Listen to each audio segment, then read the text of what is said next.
രാജ്നാഥ് സിംഗ് ആണ് രാഷ്ട്രീയ പാർട്ടികളെ അഭിസംബോധന ചെയ്തത്. അദ്ദേഹത്തിൻ്റെ ഒരു വാക്ക് intended objectives have been achieved എന്നുള്ളതാണ് അദ്ദേഹം പറഞ്ഞത്. സ്വാഭാവികമായിട്ടും ഇന്ത്യയുടെ ഭാഗത്തു നിന്ന് കൂടുതൽ പ്രകോപനങ്ങൾ ഉണ്ടാകില്ല എന്ന തരത്തിലുള്ള സൂചനകളാണ് അദ്ദേഹം നൽകിയത്. ഇന്ത്യ ഒരു മെച്യൂർ ഡെമോക്രസി എന്ന നിലയിൽ ലോകത്തിന് മുഴുവൻ മാതൃകയായ ഒരു ജനാധിപത്യ രാജ്യമെന്ന നിലയിൽ ഒരു തരത്തിലും യുദ്ധം പോലുള്ള ഒരു സാഹചര്യം സൃഷ്ടിക്കാൻ പാടില്ല എന്നുള്ളൊരു അഭിപ്രായമാണ് ഞാൻ ഉൾപ്പെടെയുള്ള അംഗങ്ങൾ അവിടെ പ്രകടിപ്പിച്ചത്.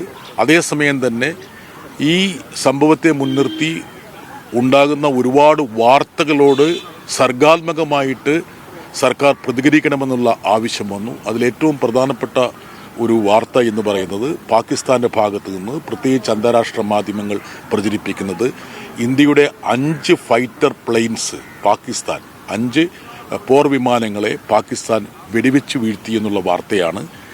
അതിലൊന്ന് റഫാലാണെന്നുള്ള വാർത്തയും പ്രചരിപ്പിക്കുന്നുണ്ട്. പാശ്ചാത്യ മാധ്യമങ്ങളിൽ വലിയ പ്രാധാന്യത്തോടെ ആ വാർത്തകൾ വരുന്നുണ്ട്. അതിന് നിജസ്ഥിതി എന്താണ്, സത്യാവസ്ഥ എന്താണ് എന്നുള്ള കാര്യം സർക്കാർ പറയണമെന്നുള്ള അഭിപ്രായം ഉയർന്നു. പ്രത്യേക പാർലമെന്റ് സമ്മേളനം വിളിക്കണമെന്നുള്ള ആവശ്യവും യോഗത്തിൽ ഉയരുകയുണ്ടായി. അതുമാത്രമല്ല, ഇത് സംബന്ധിച്ചുള്ള വിശദാംശങ്ങൾ പാർട്ടികൾക്ക് നൽകണം.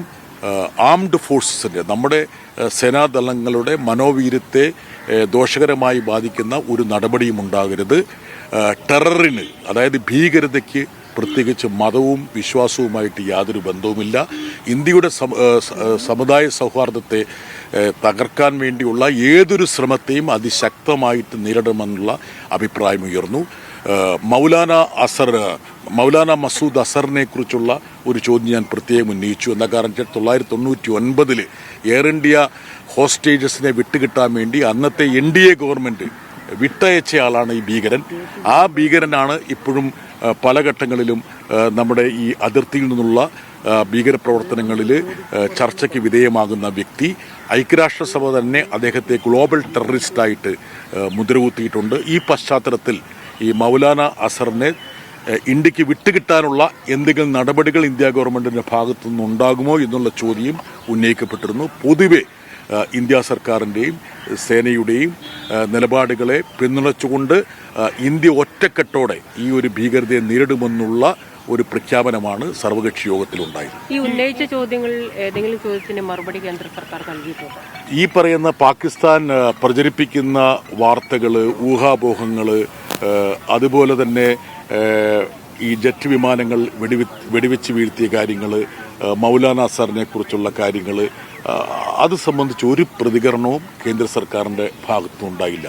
എല്ലാം ഞങ്ങൾ ശ്രദ്ധിച്ചിരിക്കുന്നു എന്നാണ് പറയുന്നത്. രാജ്യരക്ഷാ മന്ത്രി, പ്രതിരോധ മന്ത്രി രാജ്നാഥ് സിംഗിനെ കൂടാതെ മുതിർന്ന ക്യാബിനറ്റ് മന്ത്രിമാരെല്ലാം സന്നിഹിതരായിരുന്നു എന്നുള്ളൊരു പ്രത്യേക ഘടകമുണ്ട്. അതിൽ അമിത്ഷാ, നിർമ്മല സീതാരാമൻ, JP നഡ്ഡ, ജയശങ്കർ, പാർലമെന്ററി കാര്യ മന്ത്രി കിരൺ റിജു, അങ്ങനെ ഒരു നിര കേന്ദ്രമന്ത്രിമാർ കൂടി ഈ യോഗത്തിൽ പങ്കെടുത്തിരുന്നു. ഒരു തുടർ ആക്രമണം ഉണ്ടാകില്ല എന്നുള്ള രീതിയിലുള്ള പ്രതികരണമാണോ? അപ്പോൾ ഇന്ത്യയുടെ ഭാഗത്ത് നിന്ന് ഒരു പ്രകോപനം ഉണ്ടാകില്ല എന്നുള്ള വ്യക്തമായ സൂചനയാണ് രാജ്നാഥ് സിംഗിന്റെ ഭാഗത്തു നിന്ന് ഉണ്ടായത്. അതാണ് ഞാൻ അദ്ദേഹത്തിന്റെ വാക്കുകൾ ഞാനിവിടെ ഉദ്ധരിച്ചത്. Intended objectives have been achieved. അതേസമയം തന്നെ ഇന്നലെ നടന്ന മന്ത്രിസഭാ യോഗത്തിൽ പ്രധാനമന്ത്രി പറഞ്ഞു എന്ന് പറഞ്ഞ് ഇന്ത്യയിലെ പ്രമുഖമായ ഒരു മാധ്യമം റിപ്പോർട്ട് ചെയ്തൊരു കാര്യത്തെക്കുറിച്ച് ഞാൻ ചോദിച്ചു. അതായത് ഇത് തുടക്കം മാത്രമാണ് എന്ന് പ്രധാനമന്ത്രി ക്യാബിനറ്റിനെ ധരിപ്പിച്ചു എന്നുള്ളൊരു വാർത്ത ഇന്നൊരു പ്രമുഖ മാധ്യമം റിപ്പോർട്ട് ചെയ്തിട്ടുണ്ട്. ഇത് നമ്മുടെ പ്രഖ്യാപിത നയത്തിൽ നിന്നുള്ള വ്യതിയാനമാണോ?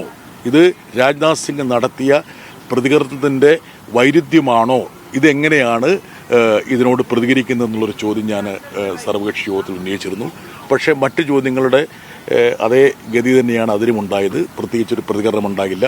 അതുപോലെ തന്നെ പാകിസ്ഥാൻ പ്രധാനമന്ത്രിയും പാകിസ്ഥാന്റെ രാജ്യരക്ഷാ മന്ത്രി ഖ്വാജ ആസിഫും നടത്തിയ പ്രതികരണം, അതിൽ പാകിസ്ഥാൻ പ്രധാനമന്ത്രി റെസല്യൂട്ട് ആക്ഷൻ, വളരെ നിശ്ചയദാർഢ്യത്തോടുള്ള നടപടി ഉണ്ടാകുമെന്ന് പാകിസ്ഥാന്റെ പ്രധാനമന്ത്രി പറഞ്ഞു.